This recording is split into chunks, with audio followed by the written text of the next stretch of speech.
Imagine a man who ordered bombs that shook a nation, killed judges in broad daylight, and vanished for 30 years, living like a ghost while the world hunted him. They called him Diabolique, the untouchable kingpin of the Sicilian Mafia.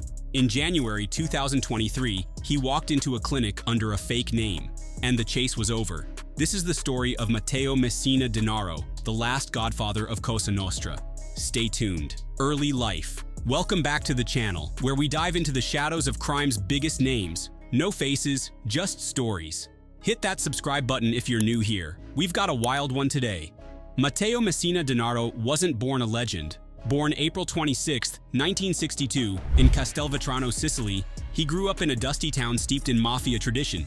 His father, Francesco, was a local Cosa Nostra boss, a man who taught young Matteo the ropes. By 14, Denaro was handling guns like a pro, earning a reputation as a sharpshooter. Locals whispered he once killed a rival with a single shot. Cold, clean, no hesitation. Sicily in the 80s was a war zone. Cosa Nostra ruled with blood and fear, and Denaro was a rising star. They called him Usiku, the skinny one. But his thin frame hid a ruthless mind.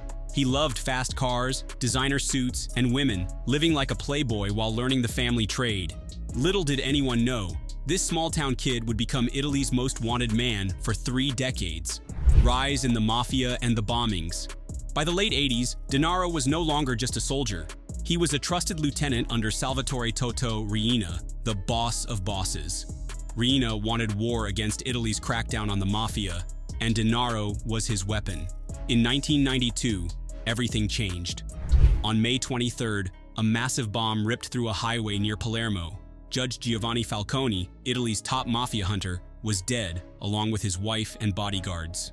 Cosa Nostra sent a message: no one's untouchable. Denaro was a key planner, orchestrating the hit with chilling precision. 2 months later, another bomb killed Judge Paolo Borsellino, Falcone's ally. The blast shook Italy. Over 500 kilos of explosives, cars turned to ash, a nation in mourning. Denaro didn't stop there. He's linked to dozens of murders, businessmen, rivals, even a pregnant woman who crossed his path. He once bragged, "I filled a cemetery all by myself." His nickname, Diabolique, after an Italian comic book thief, fit perfectly. He was cunning, elusive, and loved the chaos. But the bombings made him a target.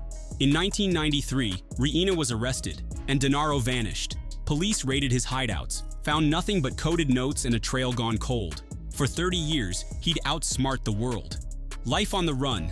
Picture this: Italy's most wanted, a ghost in Ray-Bans and Armani, sipping espresso in plain sight while Interpol plastered his name on every list. From 1993 to 2023, Matteo Messina Denaro lived a double life. How'd he do it? Loyalty, cash, and a network of protectors. Sicily's mafia code, omerta, silence, kept him safe. Rumors swirled. He was in Brazil, Tunisia, maybe even running drugs in South America. Others said he never left Sicily, hiding in plain sight as a farmer or shopkeeper. Cops found clues: love letters to a woman named Laura, receipts for fancy dinners, even a Porsche he ditched. Denaro wasn't suffering. He fathered a daughter, Lorenza, in the 90s. Her mother's identity still a mystery. He wrote her coded messages, calling himself Alessio, signing off with hearts. But the law closed in. Wiretaps caught whispers of a sick man. Cancer, they said. Denaro's health was failing, and he knew it. In 2022, a tip led police to Palermo. They watched a man named Andrea Bonafede, a fake ID Denaro used for years. He'd been getting chemo at a clinic, blending in with patients. The kingpin who bombed highways was now frail, bald, and cornered. The arrest and downfall. January 16, 2023. Palermo's La Maddalena clinic buzzed with routine, until it didn't. Plainclothes cops swarmed in, zeroing on a thin man in a scarf and glasses. Name? They asked. Andrea Bonafede, he said, calm as ever. But his fingerprints didn't lie.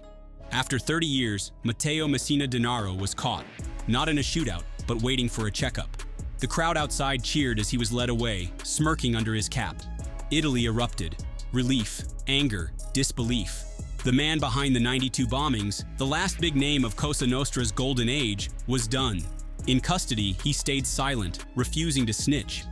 Doctors confirmed colon cancer, stage 4, terminal. Locked in a max security cell, he spent his days reading comics, his old diabolic obsession. By September 2023, he was fading. On the 24th, he slipped into a coma and died. aged 61. No final words, no regrets, just a legacy of blood. Italy buried him quietly, but the scars he left, those don't fade. Legacy. Matteo Messina Denaro wasn't just a mobster, he was a symbol. The last of Sicily's old guard, a bridge between Cosa Nostra's brutal past and its quiet decline. Today, the Mafia is less about bombs, more about drugs and money laundering, but Denaro's name still echoes. He took secrets to his grave. Names, stash houses, maybe billions in hidden cash. His daughter Lorenza, now grown, lives under guard, a living link to his shadow. Was he a genius or a monster? Depends who you ask. For 10 minutes we've walked his path, rags to infamy, bombs to chemo. What do you think? Could he have lasted longer, or was 2023 always his endgame? Drop your thoughts below. If you like this, smash that like button and subscribe. We're diving into more crime legends next time. Maybe Totorina, the beast himself. Who should we cover? Let me know. Thanks for watching. Stay sharp, and I'll see you in the shadows.